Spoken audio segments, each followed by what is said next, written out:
¿Tienen sus Biblias? ¿Sus espadas? Por favor, abremos nuestras Biblias en Apocalipsis, capítulo 16. Hemos estado estudiando Apocalipsis semana tras semana y al mismo tiempo un comentario del libro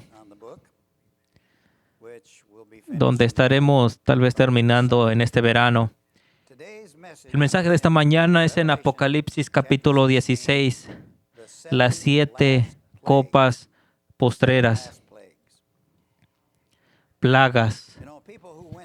Y sabes, la gente que estuvo atravesando estas plagas en el 64-67 después de Cristo, es lo que ahora estamos viviendo en estos tiempos, porque estamos hablando de plagas reales, las plagas postreras. Vayamos al versículo 1. Apocalipsis capítulo 16, versículo 1. Juan dice: oí una gran voz que decía desde el templo a los 7 ángeles: id y derramad sobre la tierra las 7 copas de la ira de Dios. Jesucristo, en el capítulo 6, abre el 6º sello del rollo, y cuando el 7º es abierto, aparecen 7 ángeles con 7 trompetas, y cada una de esas trompetas anuncia un juicio de Dios. Y esto se le llama el gran juicio. Después de esto, estamos en el capítulo 17 y tenemos 7 ángeles con 7 plagas. Entonces, 7 sellos, 7 trompetas y 7 plagas. Y todo esto tomó parte entre el año 64 y 67 después de Cristo. Y Juan está registrando todos estos eventos antes de que tomaran parte. Dice, estas cosas pasarán pronto. Y así fue. Lo dice 8 veces en el libro de Apocalipsis, que estas cosas pasarían pronto. Este mensaje es tan importante para los cristianos hoy en día que se contagian por el virus del temor, porque parece que está hablando de nuestro futuro y no es así. No fue para nuestras balas, para nuestro futuro, sino para aquel entonces. Pero debemos de saber cómo aplicarlo.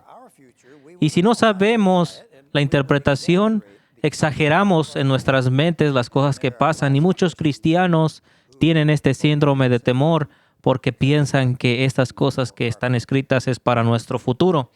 Nuestro propósito es sanar nuestra comunidad cristiana, traerlas a sanidad. Amén. Así que estas 7 plagas son derramadas para ambas, para Jerusalén y a la dinastía de César, el gran juicio de Dios. Ahora, las últimas copas de la ira, Dios habla mucho de ellas. En Salmo 75:8 dice, en la mano del Señor está la copa y el vino está rojo, hablando poéticamente. Está mezclado completamente y será derramado y traerá a todo malvado a la ruina. Si alguien dice no quiero beberlo, Dios forzará a que lo traguen. Y esta copa la tomó Jesucristo en el monte de Getsemaní. Y cuando se le dice a Jerusalén, llena la medida de tus padres y sus culpas. Y esto es en Mateo 23. La medida de su culpa en este momento era tan grande que no solamente era una copa, son 7 copas de ira. Pero Jesucristo también las bebió y les pide a sus discípulos, ¿están listos para beber la copa que estoy a punto de beber? Y ser bautizados con el bautismo que he sido bautizado, con un bautismo de fuego. Y le dicen, podemos, ciertamente beberán mi copa. Refiriéndose después a toda la persecución que los discípulos atravesarían, o la siguiente generación, los siguientes 40 años. Es parte de ello. Como Pablo dice, con gran tribulación debemos de entrar al reino de Dios. En este capítulo, los 3 primeros ángeles derraman ríos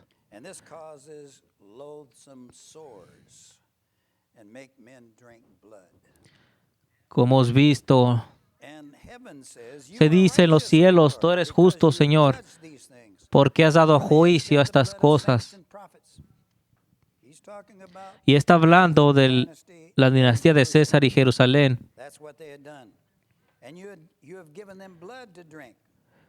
También oí otro decir, ciertamente, Señor Todopoderoso, tus juicios son verdaderos y justos. Jerusalén había hecho esto. Y Juan dice en el versículo 7, también oía otro que desde el altar decía, juicios tuyos son verdaderos y justos, Señor Todopoderoso.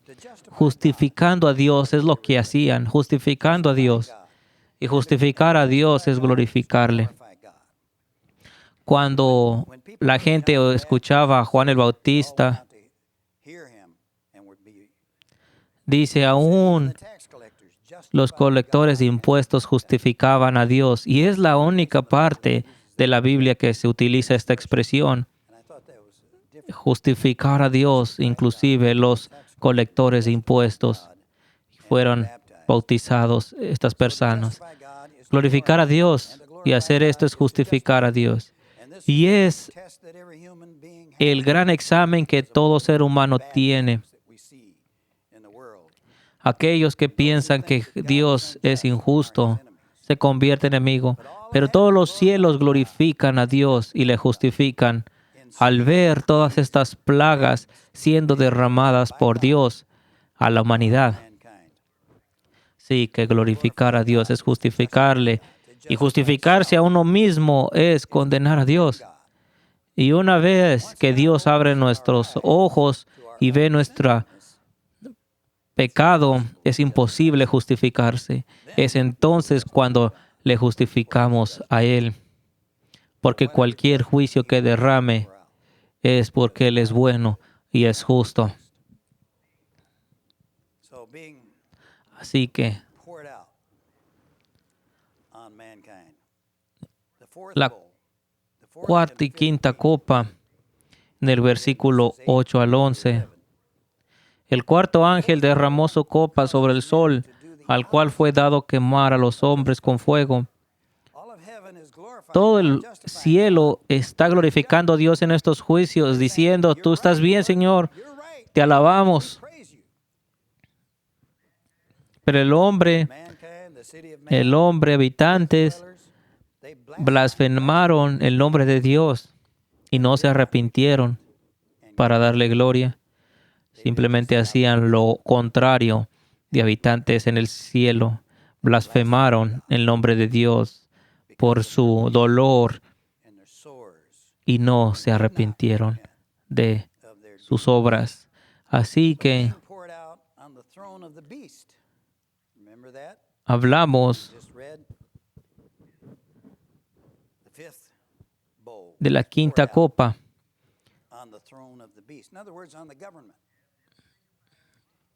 Y esto significa problemas en la autoridad.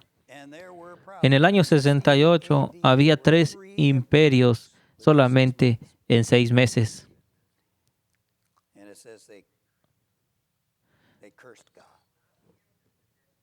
Y blasfemaron el nombre de Dios.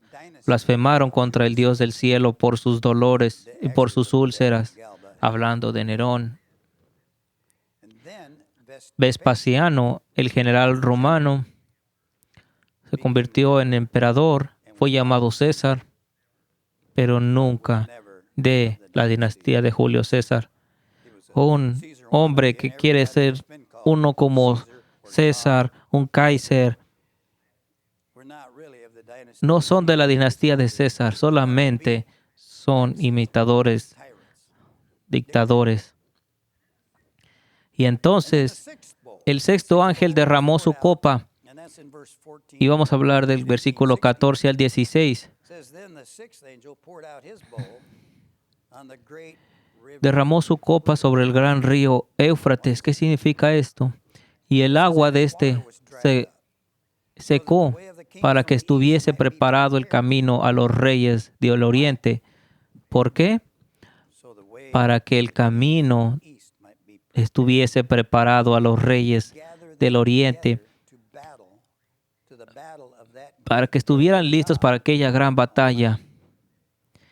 En el versículo 15, yo vengo como ladrón. Y esto es lo que la gente piensa que habla de nuestro futuro, pero vamos a explicarlo.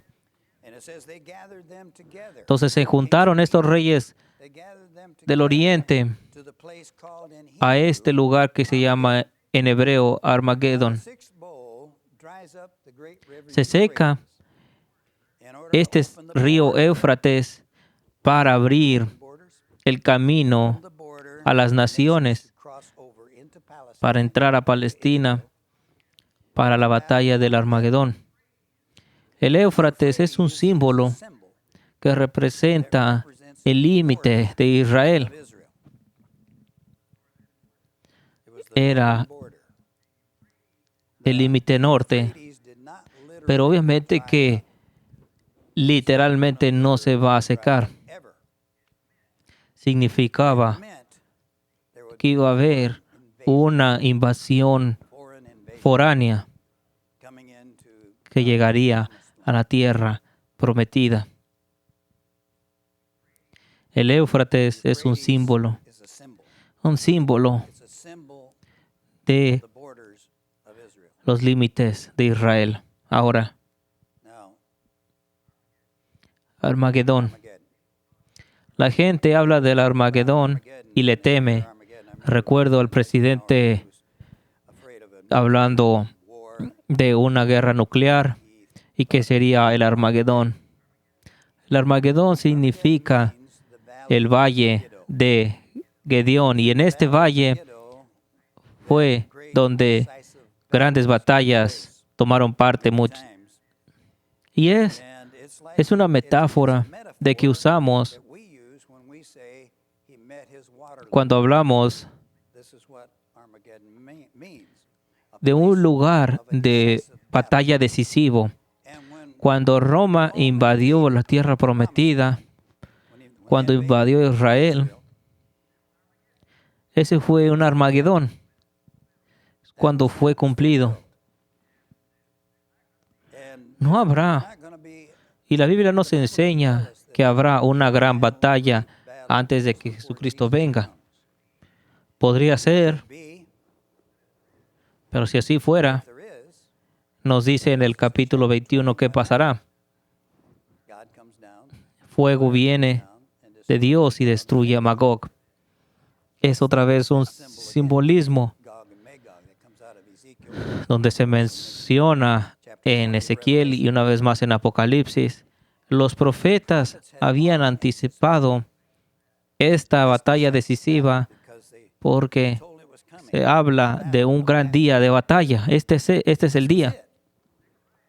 Zacarías profetizó en el capítulo 14: juntaré todas las naciones a la batalla y la ciudad de Jerusalén será tomada.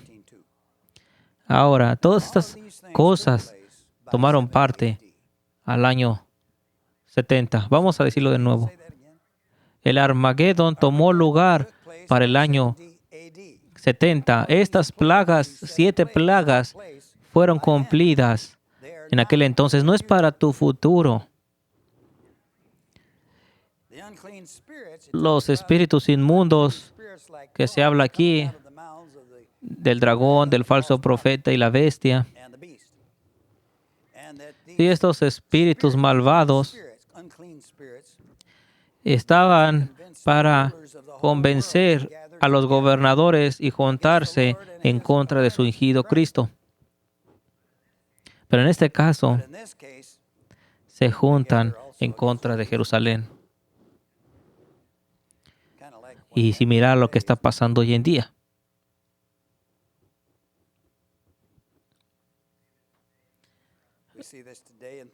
Vemos esta cosa de un movimiento, un esfuerzo de un nuevo orden mundial, hablando del calentamiento global. También es parte de esto.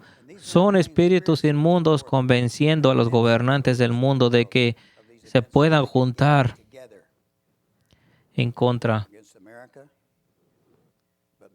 de principalmente el cristianismo, en contra de su ungido. Porque todas estas cosas del calentamiento global, no cristiano, el pánico de este coronavirus, permitiendo a los medios tratando de actuar como doctores cuando debemos hacer como esta plaga, que los expertos lo puedan curar en vez de poner tanta atención en los medios.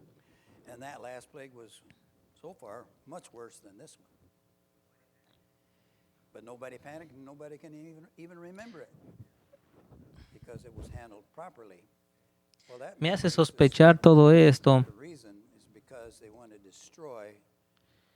que lo que está pasando tiene un motivo de destruir nuestra economía. Al destruir esta economía, entonces la gente dirá, ¿ves?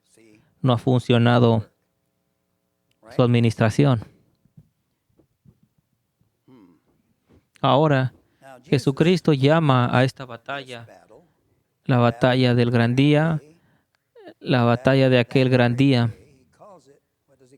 ¿Y cómo se llama en este capítulo? Lo llama su venida. Lo llama su venida. Y esto tomó parte cuando Roma invadió Jerusalén. Era su venida. Y dirás, bueno, ¿de dónde lo sacas? Lo trajo del Antiguo Testamento. Siempre se ha expresado así. Y esto sigue siendo en el Nuevo Testamento. Por ejemplo, la Biblia le llama su venida cuando David fue liberado de Saúl y todos sus enemigos en Salmos 18, y dice, el Señor bajó del cielo, vino del cielo, cuando su espíritu habla. También cuando Asiria invade Egipto, en Isaías 19, el Señor vino en una nube y vendrá a Egipto. ¿Y de qué se habla cuando se lee en contexto? En el siguiente capítulo se habla de la invasión de Asiria. Esa era la venida del Señor. Una batalla decisiva para Egipto, donde nunca volvió a ser grande a partir de ese acontecimiento. Ahora,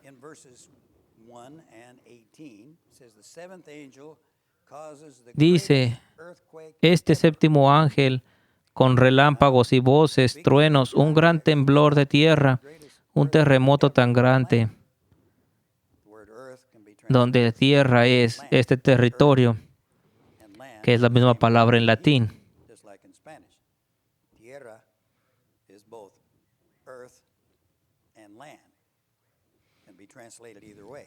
Así que este séptimo ángel causa este gran temblor, un terremoto, símbolo de revolución. La gran revolución que cayó sobre Jerusalén La más grande desde que el hombre está en la tierra, hablando de Israel. La caída de Jerusalén. Una caída permanente. La primera cayó en el año 500 antes de Cristo.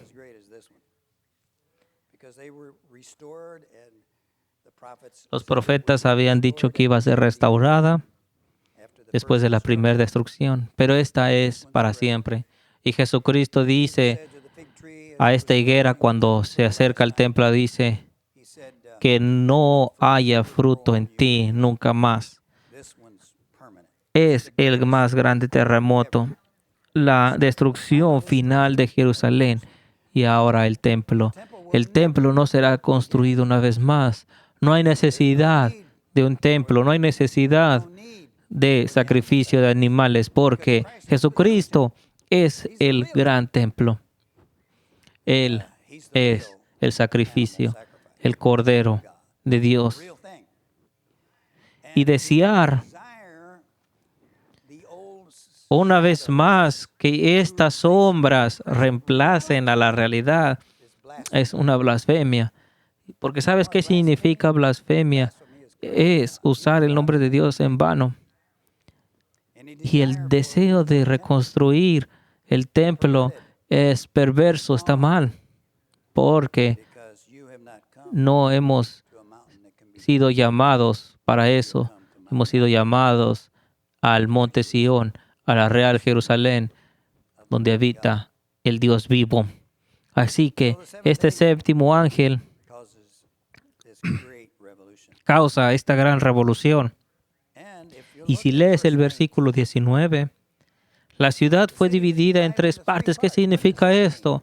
Josefo, el historiador judío, no era cristiano, nunca leyó el libro de Apocalipsis, pero nos dice en su historia cómo esto es cumplido. Y Juan nos había dicho de esto. Versículo 19. La gran ciudad fue dividida en tres partes. Y las ciudades de las naciones cayeron. Y la gran Babilonia vino en memoria delante de Dios para darle el cáliz del vino del ardor de su ira. He visto estos documentales de la Biblia y los autores dicen, realmente hubo fuego, granizo. Sí era necesario. ¿Y por qué era necesario? Por la caída de Adán y el pecado del hombre. Y todo el cielo se regocija. ¿Por qué? Por estos juicios. Porque Dios da a Jerusalén el cáliz del vino del ardor de su ira. Ahora, había tres grupos revolucionarios. Uno de ellos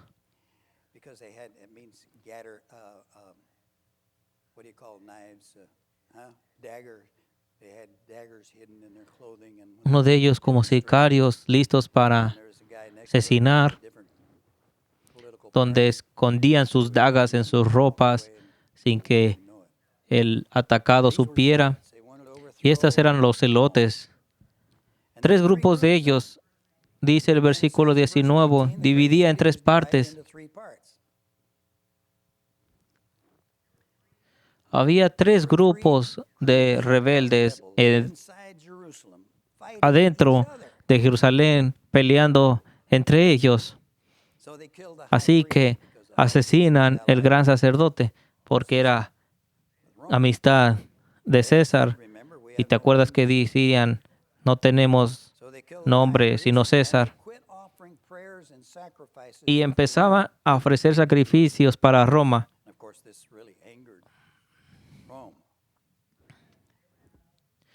Y cuando fue sitiada la ciudad de Jerusalén, la gente empieza a tener hambre, empieza inclusive a comer sus propios infantes. Y esto lo dice en Lucas. Hijas de Jerusalén, no lloren por mí, pero lloren por ustedes y sus hijos, porque vendrá el día donde dirán, Bienaventurados los que nunca nacieron y aquellos que nunca fueron amamantados. Los celotes tuvieron hambre, se quedaron sin comida, iban de casa en casa robando comida. Josefo nos dice que tocaban a las puertas, la mujer llegaba, buscaban por hombre, por comida. La mujer decía, pasa, y era el niño cocinado. Y no era la única. La gente tenía hambre. Las 7 plagas. Multitudes fueron destruidas. Josefo nos dice que había un judío llamado Namaos, donde se rinde y reporta al general y registra todo lo que está pasando. Registra 150,000 cuerpos fallecidos que habían sido acarreados ese día que él estaba a cargo. Y muchos más acarreados. Josefo dice, aquellos muertos que habían sido ya llevados, un total de 600,000 gentes. Y todavía esto antes de que la ciudad fuera destruida. Las 7 plagas postreras. Josefo considera que no más de 1,000,000 de judíos, no menos que eso, 1,100,000 fueron destruidos al final de esta guerra. En el versículo 21 dice, un enorme granizo, como del peso de un talento, cayó sobre los hombres. Estamos hablando de 50 kilos. Y los hombres blasfemaron contra Dios por la plaga del granizo, porque su plaga fue sobremanera grande. Ahora Josefo nos dice cómo esto fue cumplido. Recuerda, él nunca leyó el libro de Apocalipsis, solamente hablaba de la evidencia, los hechos, estaba ahí registrando los acontecimientos y nos dice cómo fue cumplido. Había piedras que los romanos lanzaban a la ciudad. Así es como derrumbaban los muros, los puentes. Y dice que los rebeldes, cuando vieran estas piedras grandes, decían que eran estas piedras blancas, blasfemaban a Dios. ¿Sabes cómo blasfemaban? Mira, viene el sol. Hablaban el sol de Dios, burlándose de Dios.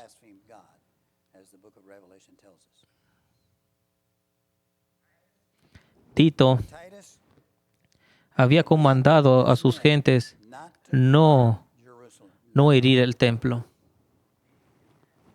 Les dijo, déjenlo intacto, no hagan daño al templo. Pero 2 romanos se juntaron para entrar al templo. Incendiaron el lugar, se salió de control. Trataban de contener los celotes, trataban de contener este incendio, pero no pudieron. Recuerda, es cubierto en oro.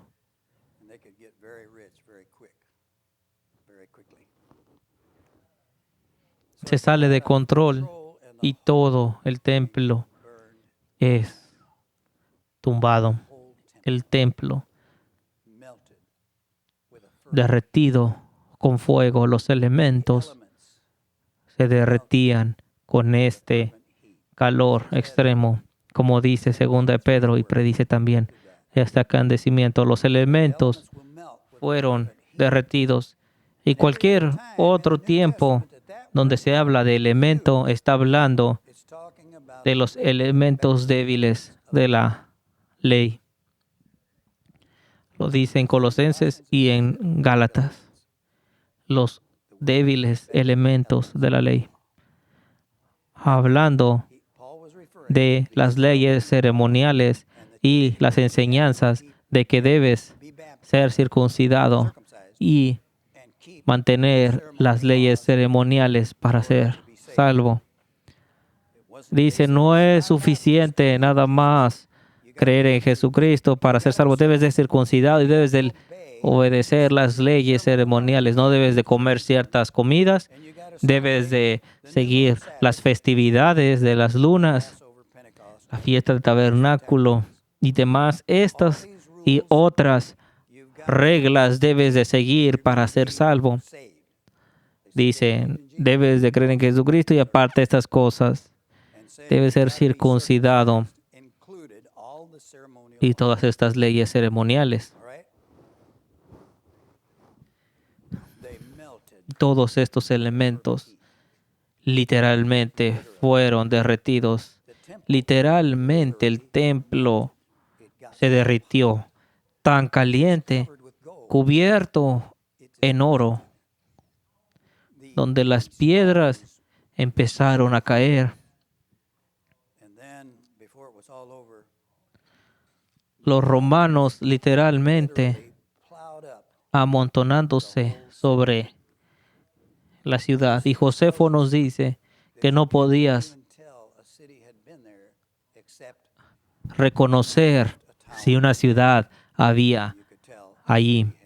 Recuerda, una de las grandes ciudades del Imperio Romano y era un hacedor de dinero, la ciudad de Jerusalén, porque la gente venía de todo el mundo a sacrificar animales. Era una atracción, dando ofrendas. Tenían que quedarse, tenía que intercambiar monedas. Y te acuerdas cómo Jesucristo los expulsa. Entonces había una gran pérdida financiera al destruir este lugar.